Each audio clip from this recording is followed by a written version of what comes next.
O cristianismo é a maior religião do mundo. São aproximadamente 3 bilhões de seguidores, 3 bilhões de adeptos. É mais ou menos a terceira parte de toda a população mundial. É um terço da população mundial. Como foi que nós chegamos até aqui? Como nós cristãos nos tornamos a maior religião do mundo? Foram com 12 homens e um segredo. Sim, e esse segredo tinha um nome, o nome dele era Jesus Cristo. Não começaram com grandes eventos, não começaram com um governo que apoiava, não começaram com governadores que fomentavam os seus trabalhos, não começaram com uma sociedade que amava eles, que gostavam, não. O cenário era totalmente hostil à pregação do evangelho. Muitos desses homens, desses 12 homens e de todos os outros que iam se agregando a essa comunidade, morreram em nome do evangelho. Muitos desses homens perderam e entregaram a sua própria vida. O cenário no século I era totalmente o contrário. E mesmo assim, combatia totalmente a pregação do evangelho, combatia totalmente a disseminação da religião cristã. E mesmo assim, nós chegamos onde nós estamos. A maior religião do mundo. Eles não tinham governos, eles não tinham presidente, eles não tinham governadores, eles não tinham senadores, eles não tinham vereadores, eles não tinham mídia, eles não tinham a população gritando no Facebook e no Twitter: nós somos cristãos e defendemos nossos valores. Paulo, quando chega em Atenas, Paulo vê que tem ali um altar ao Deus desconhecido. Mas uma coisa que Paulo não faz quando chega lá é quebrar os outros altares. E para estabelecer só o altar do Deus desconhecido, que ele sabia, ele conhecia profundamente, sabia quem era. Não. Paulo, ele vai para a praça e ele só prega, ele só fala de Jesus, ele só fala do reino de Deus, da ressurreição e da salvação. Porque foi para isso que nós somos chamados, para pregar, só ensinar, só falar. Nós não fomos chamados para obrigar ninguém a nada.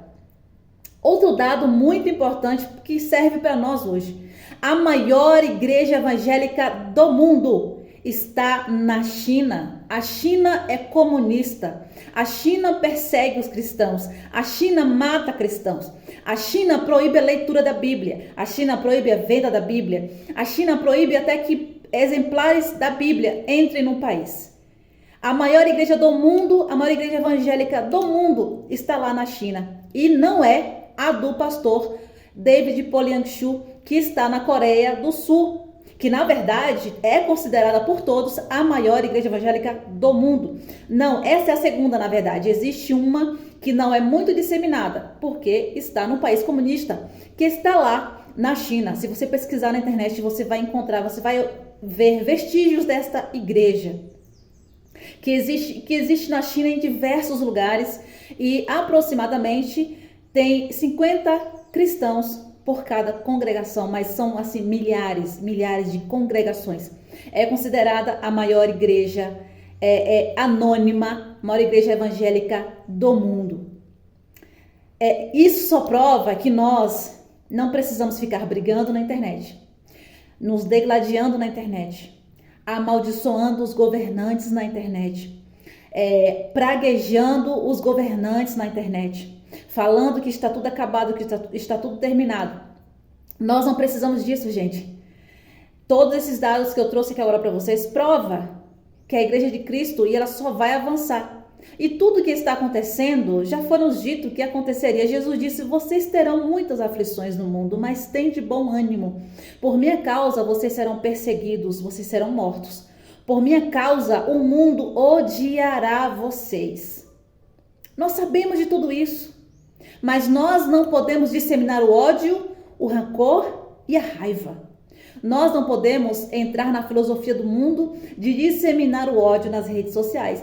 E o que nós vemos é isso: pessoas evangélicas, cristãs, defendendo a ponto de amaldiçoar outras pessoas, dizendo que está defendendo o evangelho de Cristo, os bons costumes e a família. Gente, Isso só prova que nós estamos bem longe do foco que é Cristo, bem longe do foco que é a palavra de Deus, porque Jesus nos advertiu de que tudo isso aconteceria.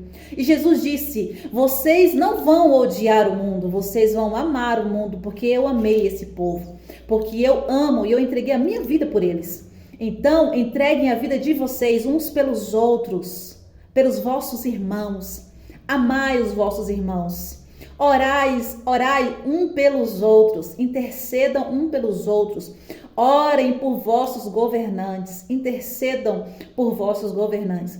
Mas nós, ao invés de praticarmos tudo isso, e ao invés de nós ensinarmos para os jovens e para os novos convertidos, tudo isso, nós brigamos, xingamos, nos degladiamos nas redes sociais em nome de Jesus, em nome de uma pseudo-santidade, que na verdade não existe, porque quando nós fomos enxertados na videira, quando nós recebemos a vida de Cristo e estamos inseridos no seu reino, nós não conseguimos amaldiçoar ninguém. Nós não conseguimos xingar e dizer que o governante tal ou o governante A ou B é de diabo, é de Satanás, que ele vai para o inferno, que ele tem que mesmo ser preso perpetuamente, que não sei o que. Nós não temos a coragem de ficar fazendo isso, gente, porque há em nós a vida de Cristo. E aí o Espírito diz assim: ora por ele. Pede a Deus para o Senhor ir lá e lançar por terra as hostes do inferno, as hostes malignas, os governos malignos que estão influenciando esse povo, porque é um governo maligno que está influenciando. A nossa luta não é contra a carne, não é contra o sangue, ou seja, não é contra a pessoa, mas é contra principados e potestades nas regiões celestiais que estão agindo.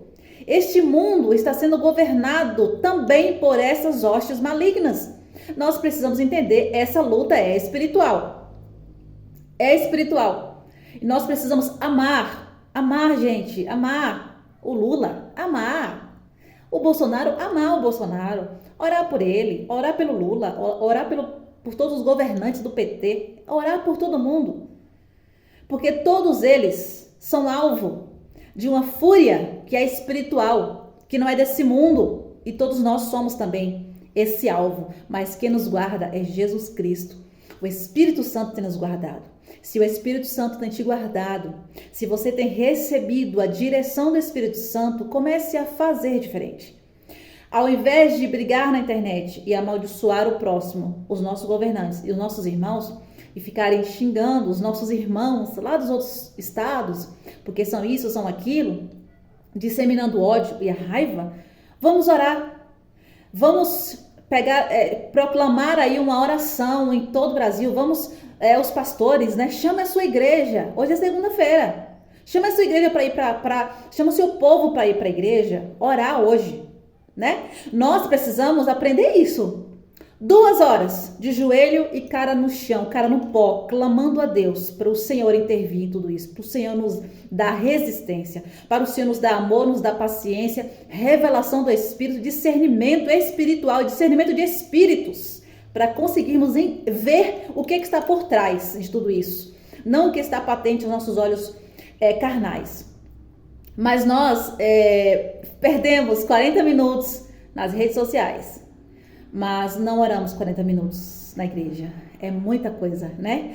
É muito cansativo orar na igreja, é muito cansativo ir no culto de oração. Hoje é segunda-feira e muitas igrejas hoje têm culto de oração. Vai lá ver quantos irmãos estão orando e vai na casa dessas pessoas e vê o quanto que elas perdem de tempo na rede social, degladiando, falando mal, amaldiçoando as pessoas por causa de política ou de todo o contexto que nós estamos vivendo, de perseguição, porque realmente estamos vivendo um tempo de perseguição, mas isso não é nada novo.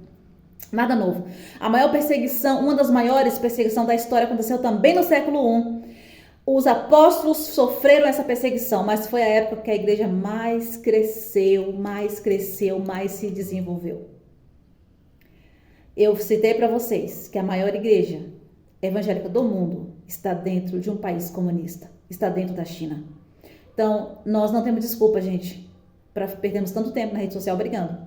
Nós precisamos nos unir mais, mas em oração e amor. Amar as pessoas um pouco mais. Né? Não importa se é Lula, não importa se é Bolsonaro.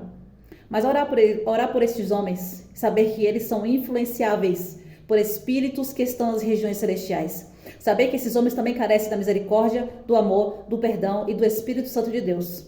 Amém? Deus abençoe todos vocês.